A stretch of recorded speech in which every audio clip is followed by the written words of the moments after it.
Channel पर कथा सुन रहे हो, जितने फेसबुक और यूट्यूब पर सुन रहे हो, बहुत सावधानी से सुनना। पंचमी कौन सी तिथि? पंचमी, चाहे वो शुक्ल पक्ष की हो चाहे वो कृष्ण पक्ष की। शिव महापुराण की कथा कहती है आपको सुख अनुभव हो जाएगा, कार्य सिद्ध। जिंदगी में कभी संपदा कम नहीं हो सकती, संपदा बढ़ती चली जाती है। संपदा घट नहीं सकती, बढ़ेगी पर घटेगी। कष्ट नहीं आ सकता, रोग बीमारी तकलीफ नहीं आ सकती। आपके लिए तो लाभदायक है, समझ लो ये कथा। शास्त्र कहता है कि जिसके घर में संपदा की कमी हो, पैसा आ ही नहीं रहा हो, सब दूर उलझ गया हो, बहुत टेंशन चल रहा हो, पंचमी तिथि के दिन गन्ने का रस, गन्ने का रस जानते हो, ईख का रस, गन्ने का रस तुलसी जी के क्यारे में हाथ में लेकर 7 बार अपना नाम और गोत्र बोलकर छोड़ दो। जिंदगी में 3 साल में तो करोड़पति बनकर बैठ जाओगे, कभी लक्ष्मी की कमी नहीं आ सकती। तैयारी में बैठे रहोगे कि फिर पंचमी तिथि आए। इस बेलपत्री की स्तुति करी, लक्ष्मी प्रकट हुई। शंकर भगवान ने कहा, लक्ष्मी आपने मेरी आराधना हजारों वर्ष तक करी है, मैं तुम्हें वर प्रदान करता हूं। आज तक तुम केवल लक्ष्मी थी, मेरा नाम मैं तुम्हें प्रदान करता हूं। लोग मुझे महादेव कहते हैं, मेरा महाशब्द मैं तुझे देता हूं। आज से तू केवल लक्ष्मी नहीं रहेगी, आज से तू महालक्ष्मी रहेगी। मैं अपना नाम दे रहा हूं तेरे को।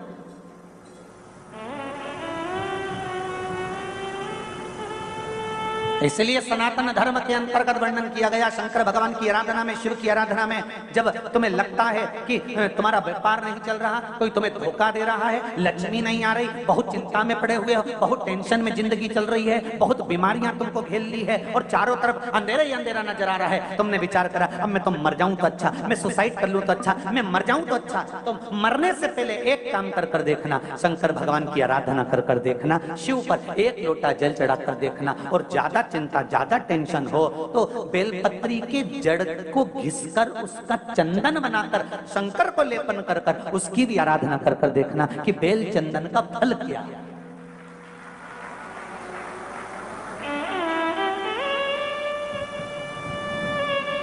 एक बेलपत्र, एक बेल, ये कोई साधारण नहीं, एक बेल।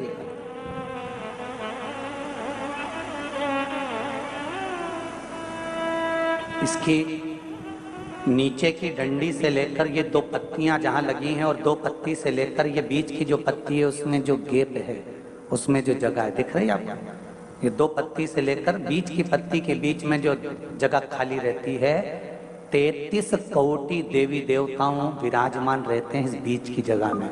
जब शिव जी को चढ़ाया जाता है तब इस पत्ती के बीच की जगह शंकर के शिवलिंग पर रखा जाता है, तो शिव जी इतने प्रसन्न होते हैं कि मेरी स्तुति करने के लिए ये भक्त 33 कोटि देवताओं को लेकर आया है, मेरी स्तुति करने के लिए। लोग चावल लाए, लोग अंबारियां लाए, धन लाए, दौलत लाए, संपदा लाए, पर एक शंकर का भक्त ऐसा होता है जो एक बेलपत्री के रूप में 33 कोटि देवताओं को, 64 योगिनियों को, आदि शक्तियों को शंकर को समर्पित करता है।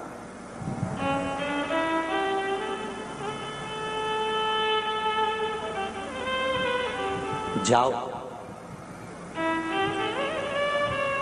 भगवान के पास, जब भी जाओ तो दिल से जाओ, हृदय से, छल कपट को दूर कर। शराबी और सांप, इनसे भी सीखने को मौका मिलता है। शराबी और सांप रोड पर टेढ़े आड़े चलते हैं, पर घर में सीधे ही घुसते हैं।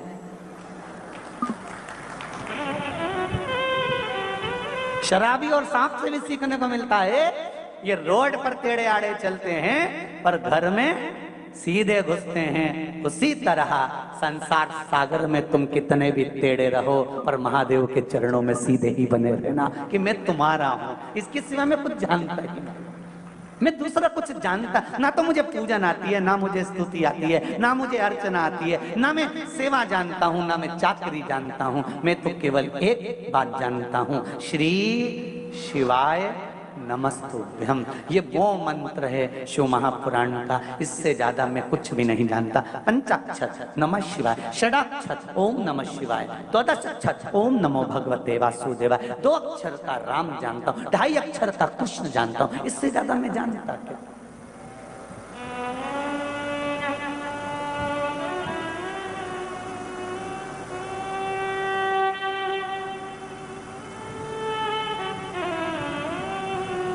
हमें इससे ज्यादा कुछ अच्छा नहीं। मेरी जीजियों, एक बात अपने जीवन में उतार कर रखना, कभी जिंदगी में अगर कभी ऐसा योग लगे, कभी तुम्हारे जीवन में कभी ऐसा लगे, तो मट्टी के पात्र का जल से शिव का अभिषेक कभी तो नहीं हो सकता, पर बैसाख महीने में, ज्येष्ठा महीने में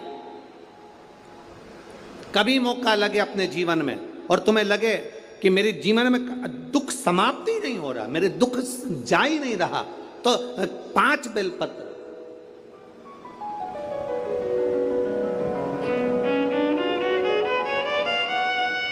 5 बेलपत्र, एक आप लोगों को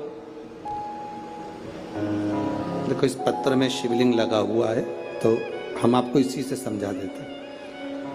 एक बेलपत्र जिसकी डंडी का भाग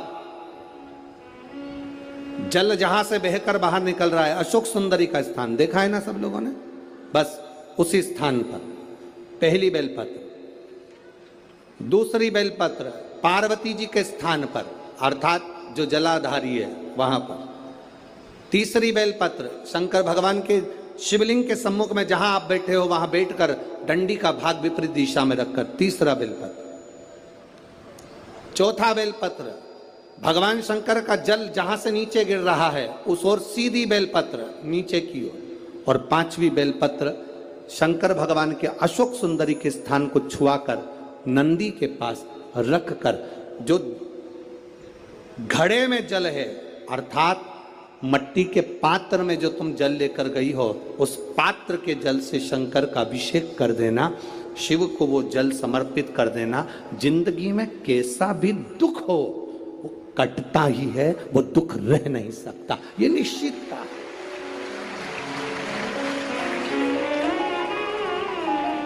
कभी कभी आप लोगों ने नागपुर में ऐसा दर्शन करा कि नहीं करा हमें नहीं मालूम, नागपुर की लीला तो हम नहीं जानते, पर हमारे उधर आज भी होता है। जब बैसाख का महीना आता है, ज्येष्ठा महीना आता है, गर्मी का समय आता है, तो शिव जी के ऊपर ऐसा ऐसा तिकोना लोहे का कुछ एंगल बनाकर उसके ऊपर मिट्टी का हंडा रख देते हैं। अब यहाँ नागपुर में आप लोगों ने दर्शन करे ना करे वो हमें नहीं मालूम, पर अभी तक चांदी का लगता था, अभी तक सोने का लगता, पीतल का लगता, तांबे का लगता, पर जैसे ही बैसाख का महीना आया, जैसे ही ज्येष्ठा महीना आया, वैसे ही मिट्टी का पात्र रख दिया जाता, उसमें से बूंद बूंद पानी शिव जी को समर्पित। करें दर्शन यहाँ पर, किसी ने करे यहाँ रखते हैं लोग, ठीक है। शिव तत्व की प्राप्ति के लिए, भगवान देवादिदेव महादेव के आनंद सुख को प्राप्त करें।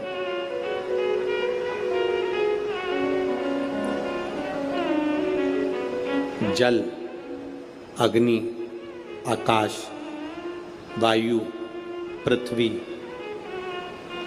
5 तत्व भगवान शंकर के ये 5 मुख है। इसलिए आरती में भी हम लोग कहते हैं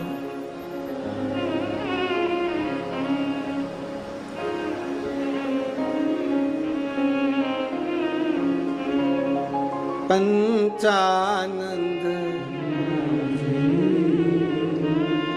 भोले पंचानन शासन करुणासन हंसासन करुणासन वृषवाहन साजे। ओम जय शिवा ओंकारा, 2 भुज 4 चतुर्भुज 10 भुज अति सोहे। से बोझे अति सोहे। अब 5 मुख पंचानंद शिव है। जल, वायु, आकाश, अग्नि, पृथ्वी, ये पंच तत्व शंकर के 5 मुख में विराजमान। 5 मुख। शिव की पंचायत में 5 देवता हैं। कितने देव हैं? 5। पहला देवाधिदेव महादेव, दूसरा गणेश जी महाराज, तीसरा भगवान नारायण, चौथा सूर्य नारायण भगवान, और 5वां नंबर पर है मां दुर्गा भवानी अष्टभुजा धात्री मां देवी मां दुर्गा। ये 5 शिव पंचायत में 5 देवता हैं। फिर से बोलिए, पंचायत में 5 देव कौन से होते हैं? पहला शिव जी, दूसरा गणेश जी, तीसरा भगवान विष्णु, चौथा भगवान सूर्य नारायण, और 5वें मां दुर्गा भवानी। ये 5 शंकर की पंचायत के देवता हैं। शिव पंचायत में ये 5 रहते हैं।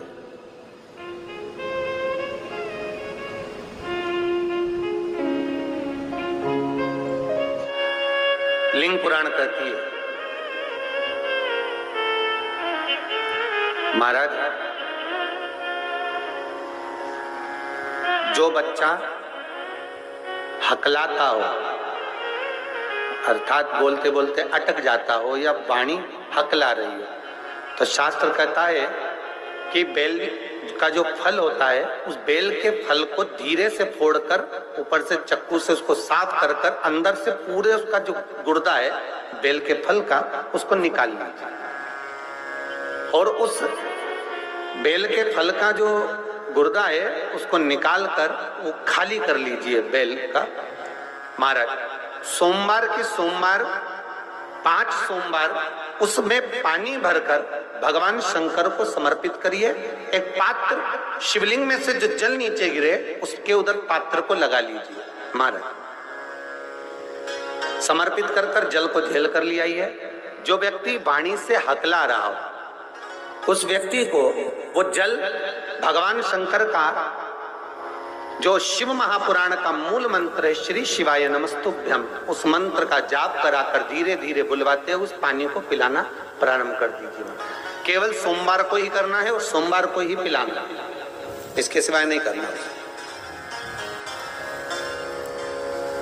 महाराज जैसे मंत्र बोलते जाए, श्री शिवाय नमस्तुभ्यम बोलते जाए और धीरे धीरे उसको पानी पिलाते जाए, श्री शिवाय नमस्तुभ्यम बोलते जाए और पानी पिलाते जाए। महाराज धीरे धीरे आप 5 सोमवार करोगे, उसकी वाणी में अटकना बंद हो जाएगा। धीरे धीरे उसकी वाणी श्रेष्ठता की ओर अग्रण्य होगी। तो बीले की महत्वता भगवान लिंग पुराण के अंतर्गत वर्णन कर रहे हैं। भगवान शिव कह रहे हैं स्कंद पुराण के अंतर्गत, लिंग पुराण के अंतर्गत, नर्मदा पुराण के अंतर्गत, शिव महापुराण के अंतर्गत कि जो बीला है, इस बीले की महत्वता, इस बीले का सुख क्या है। फल का गुर्दा, बेल का जो फल होता है, बेलपत्री का फल, उसका जैसे गुर्दा, उसके अंदर का जो भाग होता है बेल का गुर्दा, उसको अग्नि में जलाकर उसकी भस्म तैयार कर कर छान कर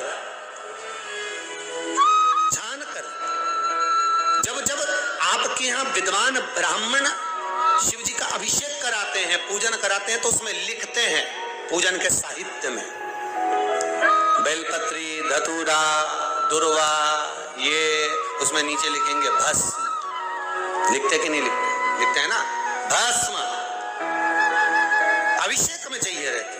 तब उस भस्म का थोड़ा सा भी भाग आप अगर शिव को समर्पित कर रहे हो तो ये जान लें कि शंकर मनवांचित फल प्रदान कर रहे हैं। शिव फल प्रदान। महाराज घर में अगर लक्ष्मी नहीं आ रही, किसी कारणवश कोई कार्य ऐसा हो गया हो कि आप बहुत मेहनत कर रहे हो, सफलता नहीं मिल रही हो, लक्ष्मी प्रवेश नहीं कर रही हो, तो महाराज बेल का जो फल होता है, उस फल के अंदर का जो गुर्दा होता है, बेल के फल का अंदर का जो भाग होता है गुर्दा, उसको लेकर घर पर आओ और सुखा लो। सुखाने के बाद उसको जलाओ,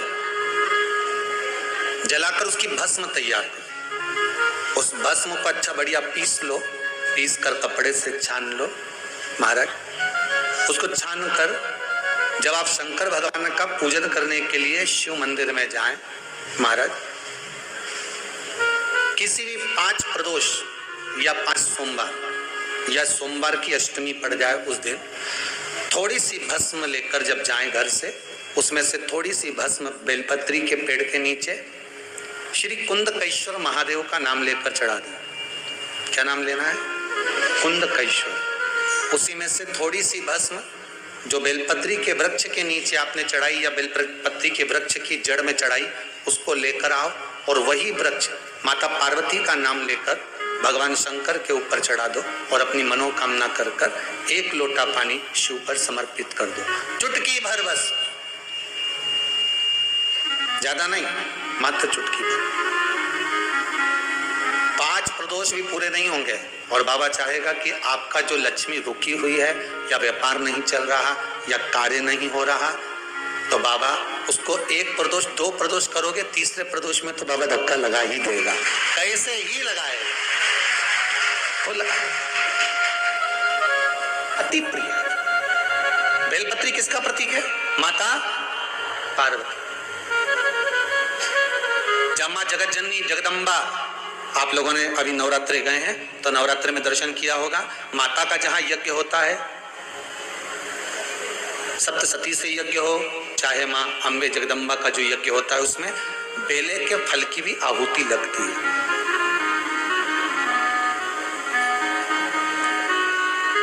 उस भस्म की बड़ी प्रबलता, बेल का जो गुर्दा होता है उस गुर्दे की जो भस्म तैयार कर जाती है उसका बड़ा महत्व है, बड़ा। हम तो यहां तक कहेंगे देसी गाय का घी हो। कौन सी गाय का? देसी हो, जर्सी नहीं, देसी गाय का घी हो। देसी गाय के दूध से जो घृत का निर्माण हो वो घी हो, और बेले का जो फल का गुर्दा जलाओ, उसकी भस्म अगर आपने बेलपत्री के पेड़ के नीचे ही बनाई हो, मान लो अगर कोई बड़ा बेलपत्री का वृक्ष हो, और पहले देख लेना उसके नीचे बनाते समय कहीं मधुमक्खी तो नहीं लग रही, नहीं तो दादा तुम्हारा क्या बस करे, तुम तो वहां आग लगा दो, मधुमक्खी तुम्हें निपटा दे। बेल के फल का गुर्दा की अगर थोड़ा सा भी सूखा हुआ कहीं बेल का फल का गुर्दा मिल जाए, उसको जलाकर उसकी भस्म तैयार कर, उस भस्म को पीस ले, पीस कर उसको काजल जैसा तैयार करके डब्बी में रख ले महाराज। शिव जी पे चढ़ी हुई भस्म को पहले वो पीस के शंकर जी पे चढ़ाओ, फिर उसको लेकर आकर उसमें गाय का, देसी गाय का उसमें घी मिलाकर काजल जैसा तैयार कर कर मस्तक पर मात्र या कलेजे पर उसकी एक बिंदी ही रखकर आप अपने कार्य के लिए अगर निकल गए तो ये पक्का है कि वो कार्य होगा ही, सफल होकर ही मानेगा। ज्यादा से ज्यादा 5 दिन उसके पास जाना पड़ेगा, 6 दिन जाना पड़ेगा, पर कार्य सफल होगा ही, उसको करना ही पड़ेगा। क्योंकि वो केवल बेल की कालोच नहीं गई है, वो स्वयं काल का तुम्हारे साथ गई, स्वयं पार्वती मां तुम्हारे साथ गई। भस्म शिव जी को प्रिय, उस भस्म का प्रयोग बड़ा सुंदर। चपटी भभूत में है खजाना,